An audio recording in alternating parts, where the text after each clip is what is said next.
Yama. My name is Marley Silver. I'm a proud Aboriginal woman from the Gamilaroi and Dunghutti tribes of New South Wales. On behalf of the Imperfects podcast, I'd like to acknowledge the Wurundjeri people of the country on which this podcast is created, and in this, honour the ways in which their elders, past and present, have cared for and nurtured their lands and waterways for millennia. I extend this acknowledgement to all Aboriginal and Torres Strait Islander people connected to each of the hundreds of countries that make up the continent of so-called Australia, and any of my brothers and sisters listening to this episode. I pay my respects to our leaders and knowledge keepers past and present. I find strength in our survival for over 60,000 years and acknowledge that sovereignty was never ceded. Always was, always will be.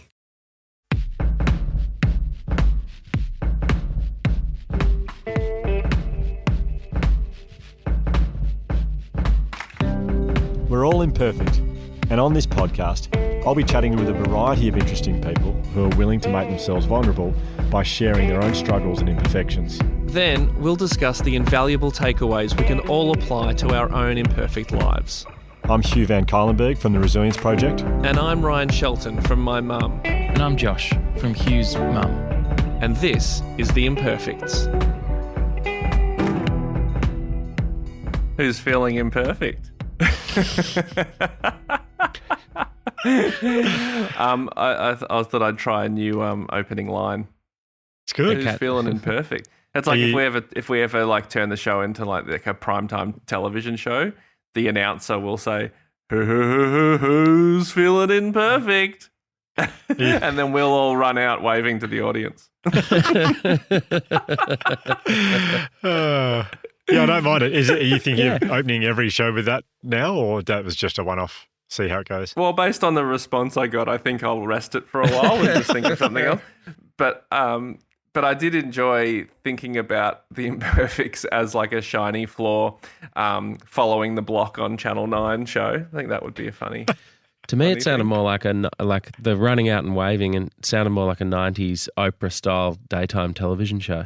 That's how I'm imagining it. Yeah, it's like we probably actually enter from the back of the room and high five all the audience as we run down the aisles. There's like 3 aisles, and we're high fiving the audience, and then high five each other when we get to the middle. Yeah, yeah. We all as we get down to the bottom of the studio on the stage, we all like jump up at the same time and do a 3-way high five in the air.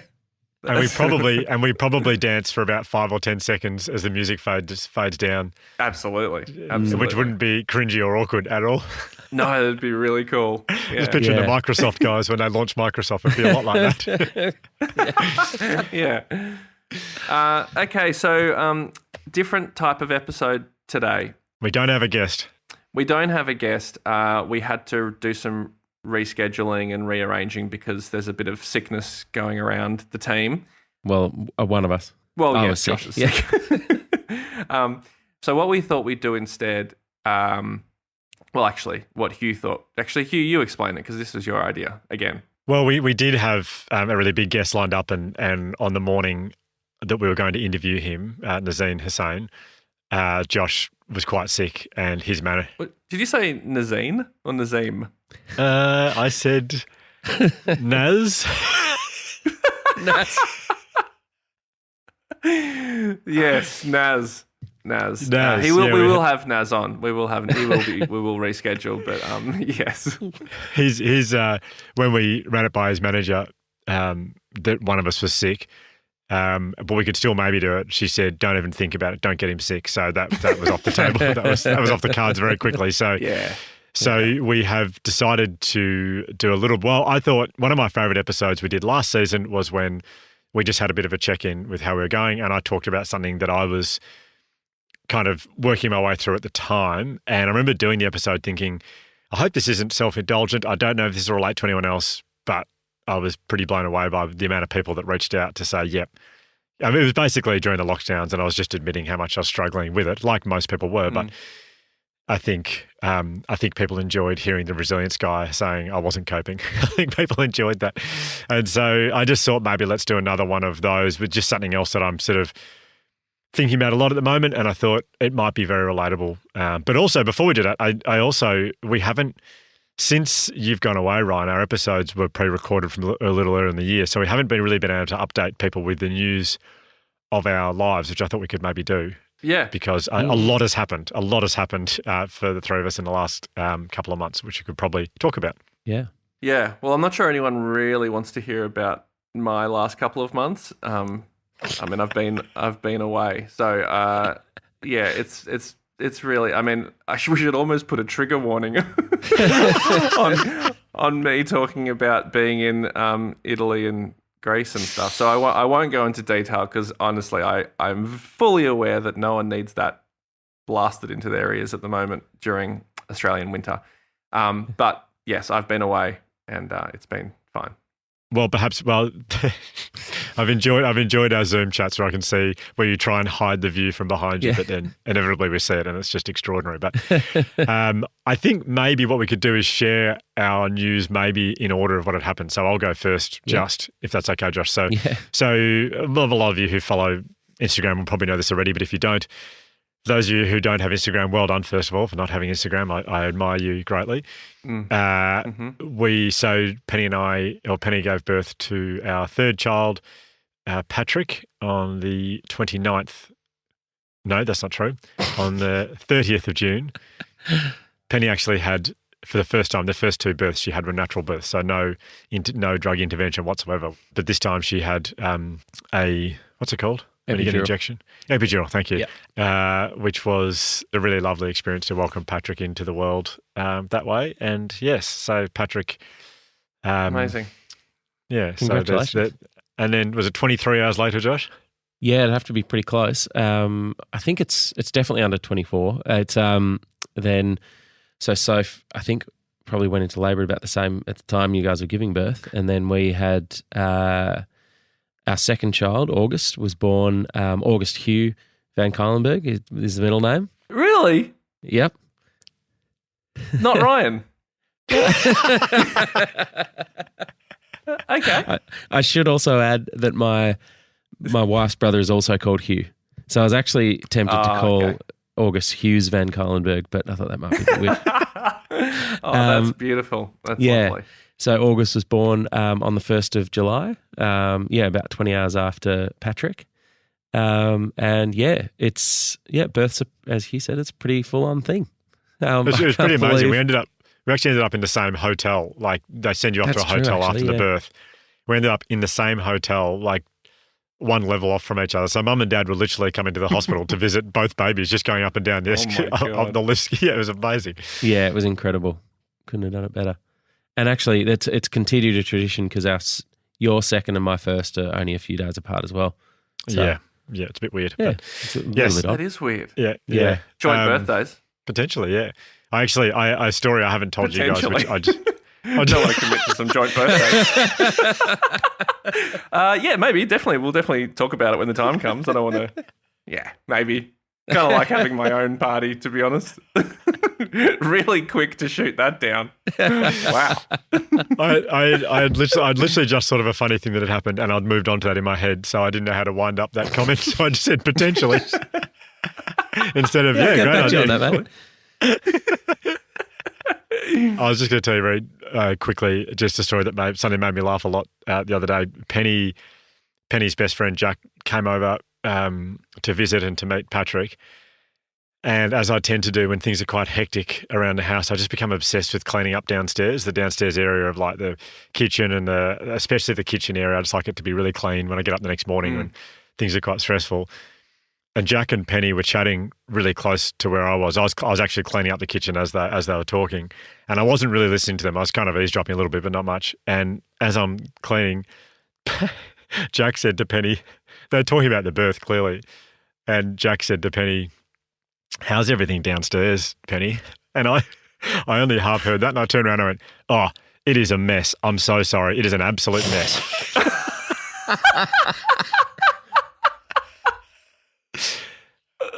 And Penny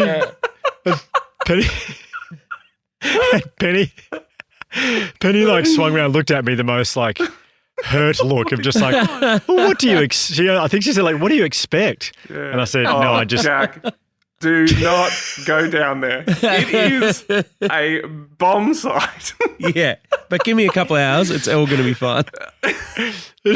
Yeah, I've dedicated the afternoon to cleaning it up. It should be fine later today. Yeah, It's my fault. That's It's my fault. amazing. Okay. Yeah. Wow. Anyway, so yes, it's it's an extraordinary time of life when you have a new. In fact, it kind of leads to what I want to talk about. Not directly. In fact, it's not nothing to do with downstairs.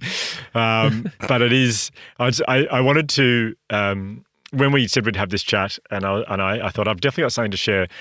This example is very specific to my life right now, just having a baby. But you don't have to have had a baby to experience the same, I guess, emotions and thoughts and things that I'm going through in my head right now. And I hope it's really relatable, which is why I'm going to talk about this. So before I jump into it, I just want to give you just a 24-hour snapshot of something that happened to me the other day during a 24-hour time period. So, and I preface all this I'm about to say by saying I love my family more than anything in the entire world. Here's 24 hours of my life that occurred very recently. So on the weekends, on Sundays I take Benji and Elsie to the Queen Victoria Market, and we eat donuts there, and I love it. It's a lovely thing to do. And it was a really cold and wet Sunday, and I got them in the cart. Yeah, been a disaster. Like everything went wrong. They both knocked over their baby chinos, and the donuts were too hot and they burnt them, all this kind of stuff. But we're driving home, and as we're driving home, Elsie was just screaming, so loud, she's screaming and crying. And Benji was repeatedly saying, I'm cold and I'm hungry. I'm cold and I'm hungry. He was almost like chanting it just to himself, just over and over and over again.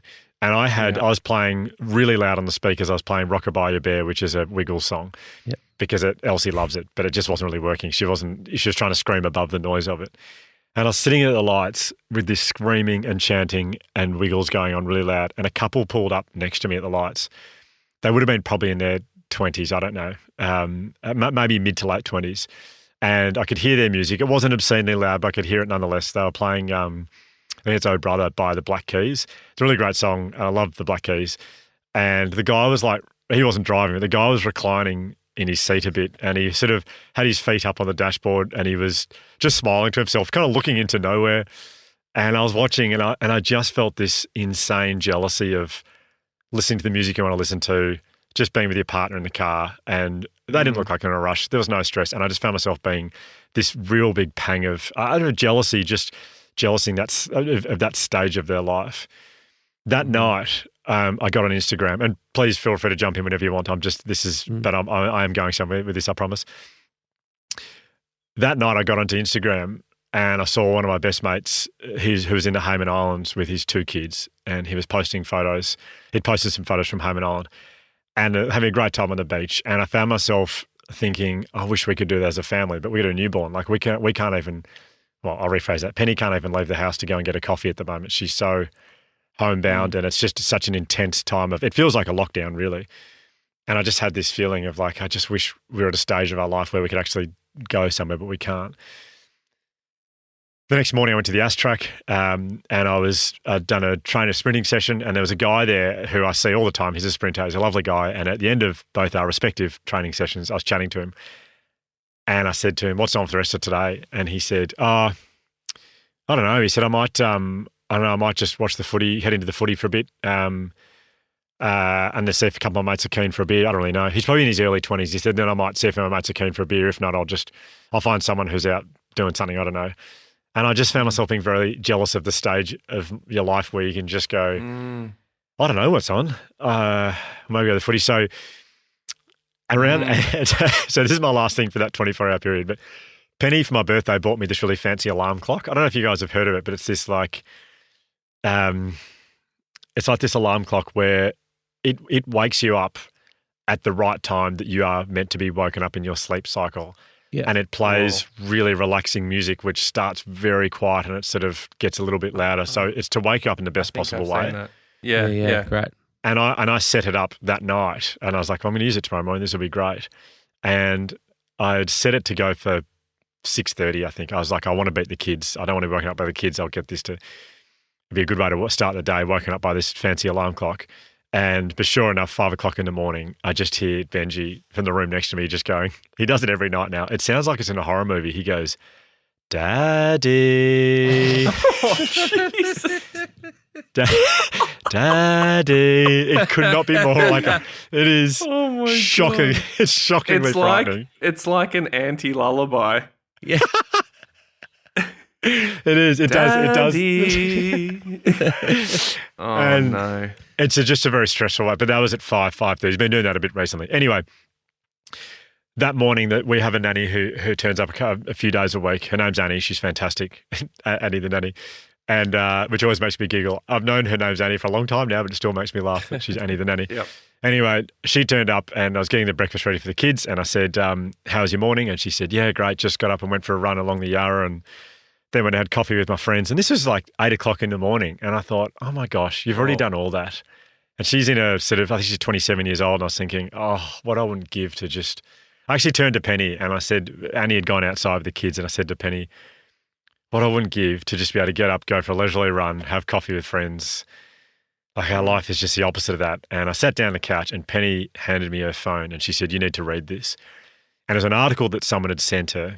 And I read it and it was huge for me. It was, and I hope this helps other people. I'm just going to summarize it very quickly. I'm talking a lot. Is that okay? I don't know if you guys want to jump in and say stuff or. I think talking on a podcast is a good thing. Yeah, I just had to pop out and get some food, but I've just come back in, so I haven't missed anything. Yeah.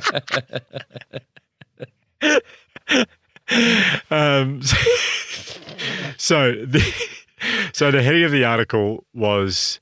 And straight away, the heading was, I almost could have stopped at the heading. I just went, oh my gosh. The heading was, are you in tune with your life season? It was in The Age and it was a couple of weeks ago. But I just want to summarize what I took from the article very quickly because I think it'll help a lot of people and gosh, it's helped me.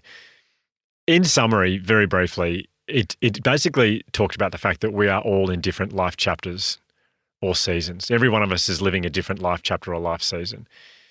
So as much as I wish I could wake up to Penny's fancy alarm clock, start my day with exercise followed by, I don't know, meditation and some journaling and drink lots of water and a healthy breakfast and a clean kitchen in order to feel happy, it actually turns out that the healthiest strategy that I could employ right now, a lot of us could employ right now, is just to embrace the season or chapter that we are currently in. Like lean into that chapter and see it as a chapter.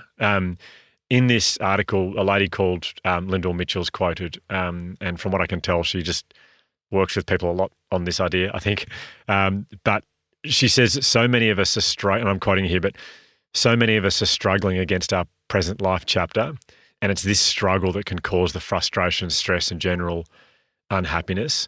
And that actually got me thinking about my life, and I realized this is actually not a new thing for me, and hopefully not. I think a lot of us are probably a bit the same, but it got me thinking about my life chapters and how I've always been a little bit guilty of not totally embracing them and leaning into them instead of wishing I was at a different chapter in my life. I think about early 20s Hugh. For some reason, I wanted to give him a nickname. I don't know why I wanted to do that, but I don't know why I wanted to do it. I couldn't think of it. What was the nickname you were going for?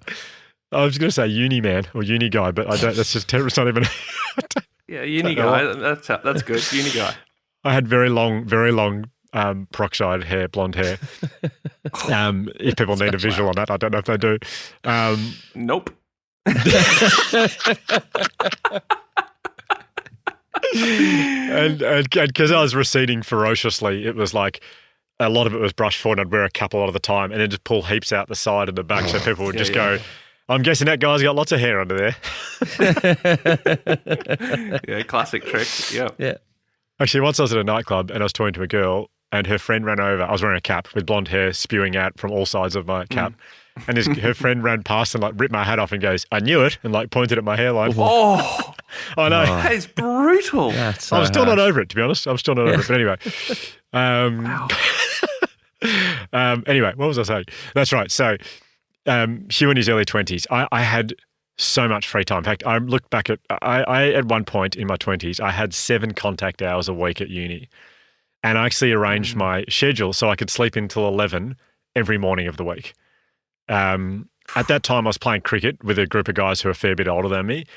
But I remember envying their 9 to 5 jobs and thinking, that's the goal. Got to get that. And then you can have an income, then you can buy stuff and you can do cool things, buy cars. I kind of tried to hurry myself to that. I just wanted to be at that. I thought that's what I need to be at. Then I think about my late 20s, early 30s Hugh, which is, I think my hair was pretty much exactly the same as it is now. But why did I say that?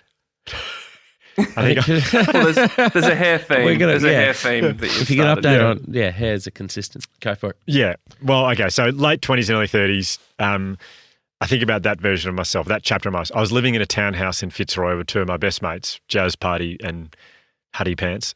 But all of my mates from school, they were mates from cricket, Jazz Party and Huddy Pants. But all my mates from school, I don't know why I gave their exact nickname there. It's important. Yeah, it's good. Yeah. Good detail. But hopefully it paints a picture of I was living with a guy called Jazz Party and Huddy Pants. And we had this townhouse and it was amazing. We would literally go to the pub 4 nights a week, or if just that's what we did for dinner and every night. But anyway, all my mates from school, my age, they're all married and they had kids or they're having kids. And I spent a lot of my time thinking that should be me. I wish I had a partner and I wish I had kids and I should be going to the park with my kids, all that kind of stuff. I now have 3 kids and a bloody terrific wife. I'm living that chapter that I was longing for in my early 30s. And yet I'm now fantasizing about Jazz Party and Huddy Pant and our place in Fitzroy. We went to the pub all the time. I think, what I would give to be doing that. That was just such a great time. So this article was huge for me because this lady, Lyndall Mitchell, says the clients that she works with that are really thriving in the different chapters of their life are those that can lean into these chapters with mindful intention. Someone else who was quoted in the article was someone called, so I think I've done a typo here. I think her name was Hannah, but I wrote the typo is Ha-Ha. So I've called her Ha-Ha, not Hannah. Yeah, probably safe bet, but it's not Ha-Ha. I don't think it's it's Hannah Jung, but I've written Hana, but I've written Ha Jung. Ha Jung says that we all need to recognise that these stages are temporary. The kids won't always be as demanding as they currently are. Your income might fluctuate depending on what's going on in your life and your life season. She says we're all going through our own separate cycles, and to compare ourselves to others is just a recipe for disaster and shame.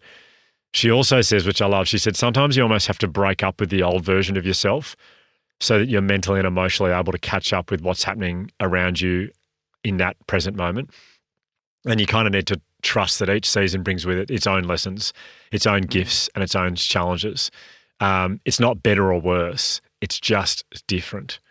And every time you go through a new season, you unveil a new layer of yourself each time, which I love. And I think thinking about your life as seasons is so good because, essentially we know, or a chapter, because we know seasons change. We know that the winter will come to an end. We know that the summer will come to an end. And each season looks so different to us. And it's really helped me just to say that this season in my life right now, this chapter, it's very heavily geared towards caregiving, really. My job is because I've been pushing back against how poor the kids' sleeping is and how much time I'm up at night trying to get them back to sleep and how little sleep I'm getting frustrated by it. But I think I need to learn the lessons because I have no doubt there'll be a time in 5 or 10 years' time and I look back and Elsie tells me honestly 10 times a day that she loves me at the moment. She can't stop saying, we'll be having dinner. The 5 of us are sitting there and she'll just look at me and not to anyone else, very quietly, she'll just go, I love you. She's 2. Oh. That is amazing. But there'll be a time in 5 years' time or 10 years' time where she doesn't say that. Maybe I'll be struggling to get a word out of her. Maybe she's too cool for me. And I'll be sitting there going, I just wish that time, I miss that time when she would sit on my lap and she'd say, I love you. Now I can't get her to say whatever it is. And it's just made me realise that I had dinner with one of my closest friends, one of the best people I've ever met last night. And Josh, you know this person very well. And I was talking to him about the struggles of our life. He doesn't have kids and he told me about a miscarriage that his partner had been through. And I just thought, this dear friend of mine that I love so much, he would give anything to be going through the struggles I'm going through right now. And it's different seasons. Everyone's living through different seasons. We got to stop comparing us. Instagram makes it hard, especially at the moment. Everyone I know is in Europe, but we got to stop comparing ourselves to other people's seasons. We got to embrace our seasons, lean into them more, and see them for what they are. They will pass. They'll be gone. And at some point, we'll look back and we'll miss them. Yeah, that's my rant. That's over. incredible. That's incredible. Oh, Yeah. What an amazing article to find. And I can't even credit the person who wrote it. I can't remember who wrote it, but I can reference Ha Ha Jung and Lyndall Mitchell. But yes, I don't know if that is something that you guys is relevant to you in your lives. But it's certainly for me right now. It's really big. Yeah, for sure. At risk of saying something really cliche, like when you look at other seasons, to use that terminology, you only remember all the really good things. And it's a common, the rose-colored glasses thing. You don't remember how miserable you might have been for a lot of the time when you were in those different seasons of your life. When you look at, because for me, I had some of the most fun I've ever had in my 20s, but I also I would say my default position wasn't good. I was probably in a pretty sad place by default. And so I look at, because it's been really, having a second child's been really challenging, but I'm trying to look at it and go, well, in future, I'm probably going to forget all this tough stuff. This is all going to disappear and I'll only remember the good stuff.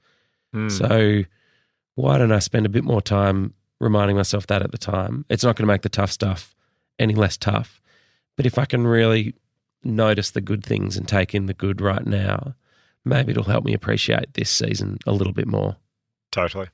Yeah. Totally. I think often there's things that have seemed cliched are just probably the most relatable because it just sort of feels weird to say the obvious thing that, It kind of, it makes me think about,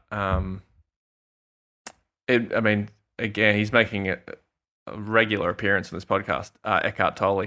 But I think it's him. He talks about presence, as I've said. He's a bandit for it, loves it. But this really is, it sounds like a lot of stuff I've read about presence and the reason why from what I understand, it's important to accept the present moment, not necessarily celebrate it, but just accept it as it is what it is. This is what's happening and you just accept it. Because it's when you resist the present moment or the present season or the present chapter, when you resist it and you wish it away and you're like, I wish I wasn't going through this now. I wish I was in my 20s. I wish I could listen to the Black Keys whenever I want or go to the pub 4 nights. I wish I could do all those things. The resisting of the present moment is actually, from what I understand, and don't need to remind anyone that I'm no psychologist, and I've got no authority in this, but I'm trying to remember what I've read. But when you resist it, that is what can trigger anxiety. That's sort of where anxiety can come from, is this feeling of I wish I wasn't where I am right now. I wish my life wasn't the way it is right now. It's so hard to do in reality. It certainly feels like logically you'd just be adding another level of pain and stress on top of whatever it is you're going through by wishing it away. Well, it's sort of an impossible task. So the more that you wish you had it, the more stressful that will be, and then the result of that, it feels like, is what you sort of talked about, which is you then miss the chapter. You kind of you miss the good bits, you miss Elsie saying I love you, and you miss you miss being grateful. That's the most important bit as well. You miss that stuff. So then you're missing it all, really, because that's the stuff that matters. Yeah, it's true. I think it's for me, just labeling my life chapter right now is it's predominantly caregiving and going, that's my job right now, a lot of my job, but it'll pass at some point. We've just had a baby, so not for a long time, but it will pass. And you might miss it. Yeah. Well, yeah. Ironically. Exactly. Yeah, exactly. A lot of people I speak to say that. A lot of people say, don't. Yeah. You never wish these years away. You look back on them and they're so great. It's even last night, our Chardonnay didn't come out with our pasta dish. And I was just like, I'm just sitting there thinking, why do you expect us to eat the pasta without the wine? And I was just like wishing I had that wine, and I couldn't get the waitress's attention. And anyway, and so I totally understand what you mean. Yeah, I mean that is Totally fun. get it.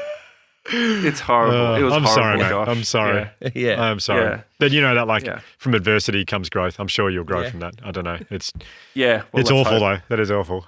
You know, I always the thing I have been thinking about a lot, I don't know why, is because it is particularly hard with a newborn at home. It's very special, but there are a lot of hard moments. There's that saying from footy that I think it's pretty common in football. People will say, certainly in Aussie rules, they'll say, when it's your time to go, you go. Like when it's your time to back into a pack, you just do it. Or when it's your time to put your head over the ball, you just do it. And that when I played footy, there was a big thing around saying, when it's your time to go, you just go. I mean, ironically, I never went when it was my turn. I never did that. I never once went. But they would say that a lot, and I've just been sort of thinking to myself that it is my time to go right now. It's my time to do the hard stuff, and you just do it. And that's sort of been in my head every morning when I hear the "Daddy" at 5:30, and then Elsie starts calling out. Elsie starts calling out from her room that she needs to be up at. Well, and it's like I've only been asleep for 4 hours, but the day's starting. I just have this thing of like, when it's your time to go, you go. And unlike football, I will go now. Yeah. So I guess it's just like a motto I've sort of been saying in my head a little bit. But anyway, I don't know how many people that will relate to it. You don't have to have just had a baby, I think, to relate to that. But I have a different reference for that it's dealing with that situation. It's a very, very different reference, but and it really helped me through the first Charlie, especially the first birth. We'd been watching The Morning Wars with Jennifer Aniston and Steve Reese Carell. Witherspoon, yeah. Reese Witherspoon and Steve Carell. And there's a fantastic character in it. I think his name is Corey, I think, who runs the network. Yeah. And in the first season, the character just has this like the messier it gets. I know it's ridiculous, but it's a fictional character, and sometimes you can be inspired by fictional characters. But the messier the whole thing gets, the more excited he gets by it all, and it's almost like he's got this attitude of like, this is life, like. Yeah. This is what he feels I love. alive, yeah. Yeah, I feel alive because why would I want to be going through life without this kind of drama? This is where all the good things happen, right on the edge of your awesome. capability and capacity. And we'd been watching it heaps going into the birth with our first child. And I remember just, it's like I took on that mentality for the birth, and I feel like I've lost it. I want to regain that sort of excitement for like everything I'm going through that's quite tough at the moment. It's hard, but it's like, this is what life's about, this tough stuff, like the excitement, the being pushed to the limit, being it is good. actually using everything you've got to get through each moment and getting to the next moment. That's what life's about. And that's how you move through, because anything else would be wasting your life. Oh, I just love that, because, I mean, it makes me think about like when you're at work or you're doing a job of some sort and you just get really busy. But it's a good feeling. You feel good being busy, and you feel really productive. You're getting lots done, and you're ticking things off. And there's a real and someone throws a tight deadline, and you get it done, and then you're like just on to the next thing, and you're like, I'm fucking killing it here. Yeah, yeah. It's like, it's stressful, but you're so busy. There's no time to wallow in it. You're just like, I just have to keep going. Yeah. I guess it's different. Like those sorts of things are different than personal things. When it's a personal thing, you kind of let your heart get in there, or something changes it where it's where it makes you kind of, I don't know what it is, but it's different than that kind of traditional work busy. Definitely. And it's more encompassing, but I think there's no reason why you can't go, all right, well, now this is the real, still see it as a challenge. Like, well, this is an even bigger challenge, because now it's my family, it's me, it's the most important thing to me, and it's the most encompassing thing, but I can still take the same attitude.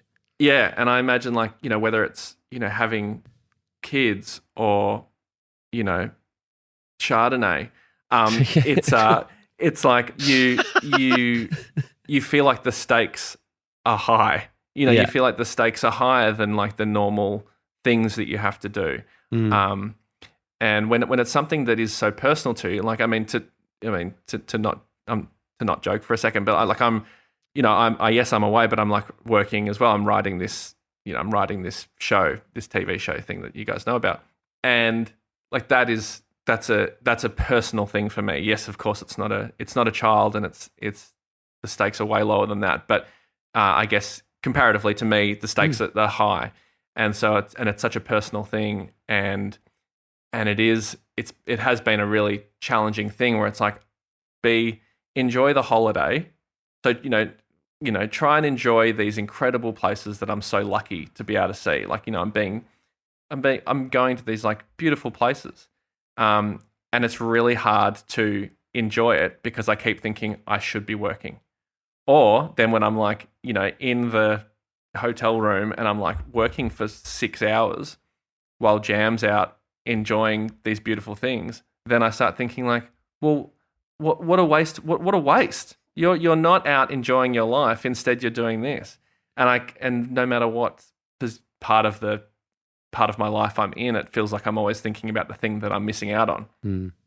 It just occurred to me then, Ryan, like I'm imagining you, when I imagine you writing your scripts and the show that you're writing in Europe, it's very easy for me to imagine you like in a phenomenal bar in like, where are you at the moment? You're in Italy. So like a little pasta bar, just sitting in the corner. You've just finished your pasta. You're sitting there with your amazing typewriter thing, writing away, swilling a glass of wine, just like taking it in and writing down genius things and just experiencing Italy as it is and writing. And I've got this image in my head of this perfect, like, as Hugh was sort of saying before, for someone who's in Melbourne in the middle of winter with 2 new kids, up so many times a night doing that, what you're doing, it just seems like there's no way there could possibly be any anguish associated with it whatsoever.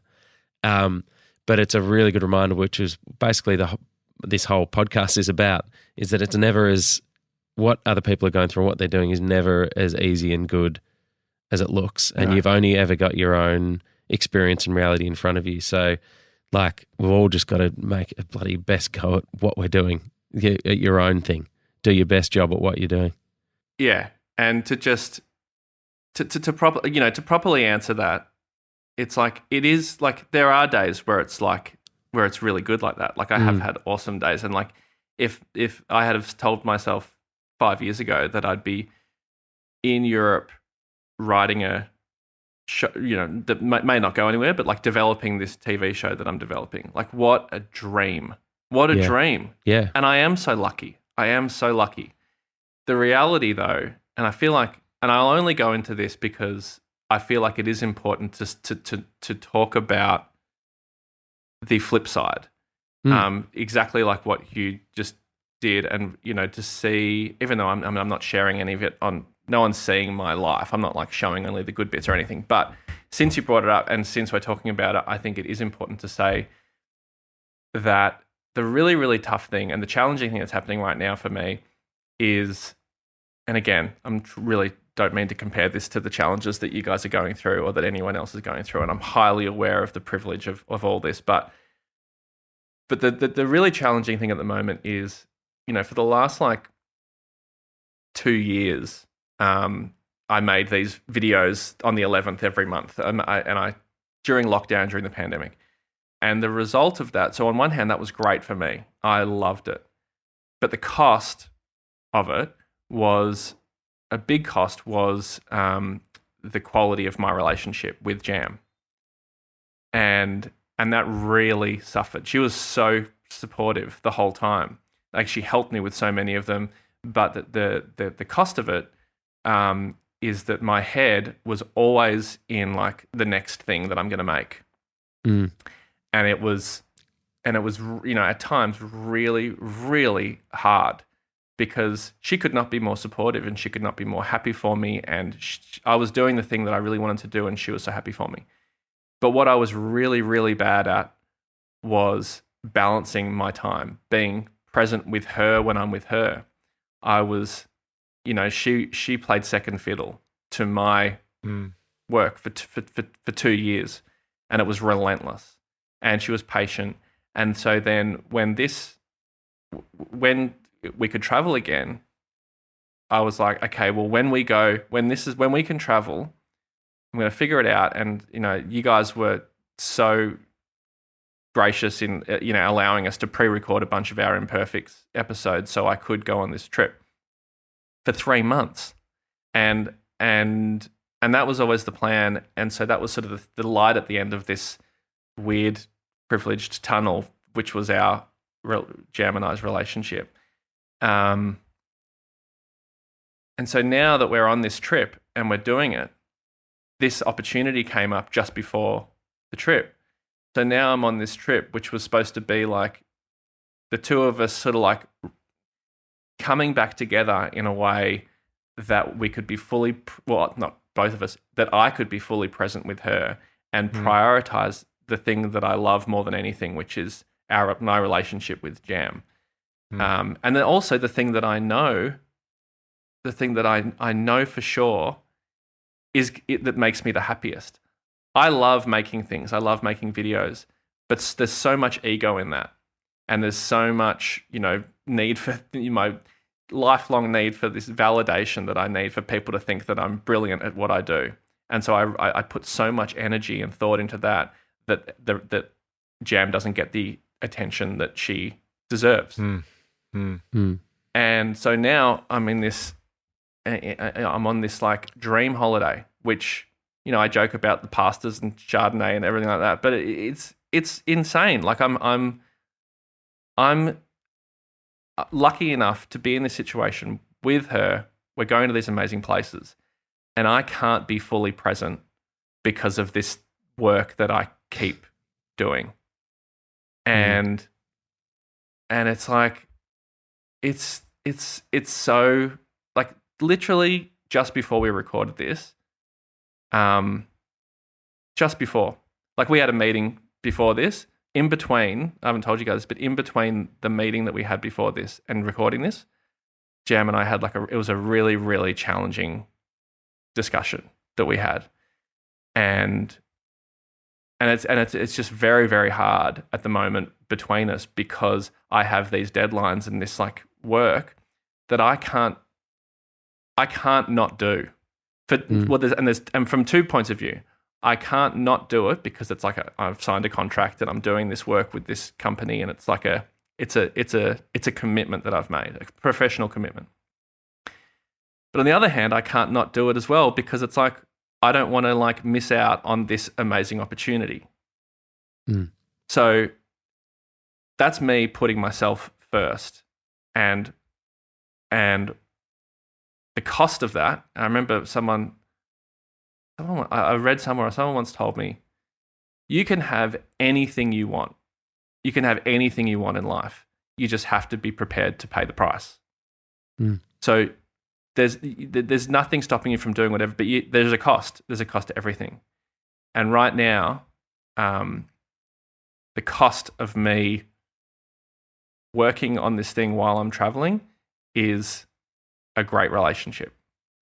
And I think it will be fine. I think it will be okay. And I'm just so lucky that Jam is so patient and understanding and supportive. But it's just not easy. And I don't go into all of that to whinge and to like, everyone has relationship troubles. Everyone has much bigger challenges than me. But I just wanted to say that. I wasn't planning on saying it, but I just feel like there are so many people traveling through Europe at the moment. So many people on Instagram, and it's, you see it's like blasted across social media, these people having these beautiful experiences.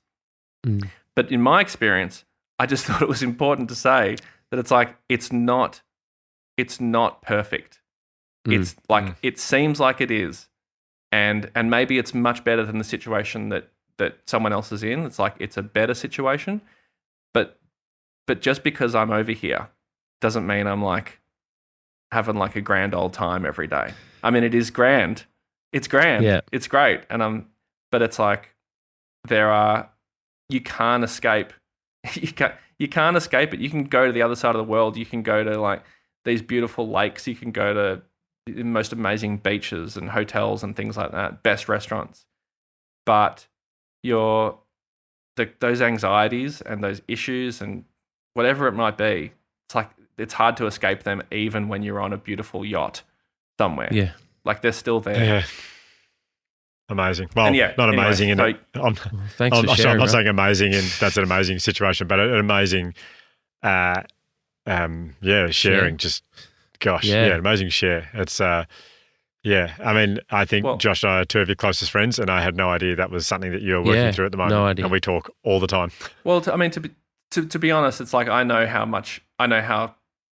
it's like that thing of like you feel bad that I don't want to whinge about my situation because to me it's like, well, it's nothing compared to what you guys are being faced with and the challenges you guys are going through. So I'm like, I don't want to. And even like I'm already regretting talking about it on the podcast because people are like going to work every day and it's raining and it's wet and they've got kids and it's not fun.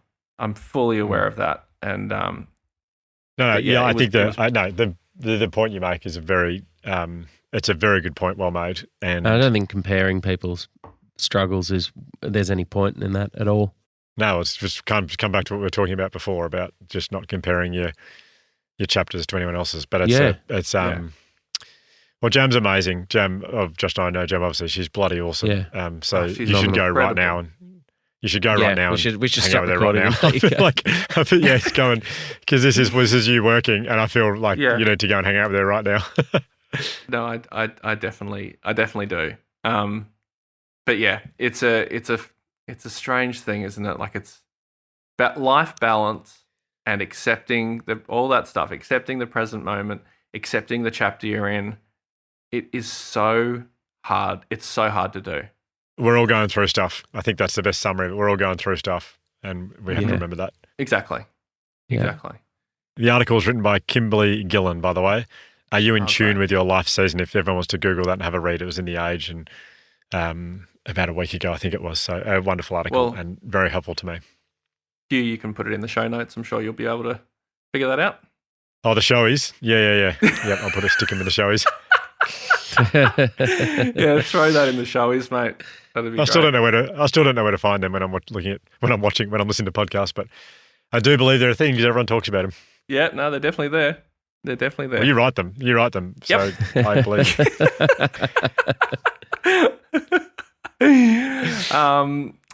Guys, thank you for indulging me, and Hugh, thanks for sharing all that. I hope you're doing a bit better, and I love you both. Love you guys. Thank you. Love you too. I just want to say I am doing really well. I don't want people to think I was whinging about my situation with my family. I'm so unbelievably lucky, and it's great. Like it really is fantastic. Yeah. It's not like we have issues or I think it's just I catch myself comparing myself sometimes. So I think that Anyway, thanks guys. I didn't have to say that after we're done. I love you. No, I have to say it again. Love you. As I said. Love you guys.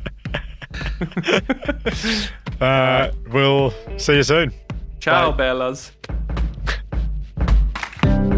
If this episode has been triggering for you, we strongly recommend Lifeline on 131114. The Imperfects is hosted and co-produced by Hugh Van Cuylenberg, Ryan Shelton and Josh Van Cuylenberg.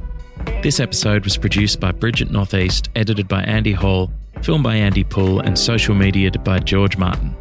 A special thanks to Dr. M for her expertise and guidance. We'd also like to thank the Resilience Project for their ongoing support. Our acknowledgement of country was delivered by Marley Silva, and you can find Marley's podcast Chicks and Balls on all the podcast platforms. I fall in all you do, the glade in the garden, fog in the dark night. I fall to stay with you.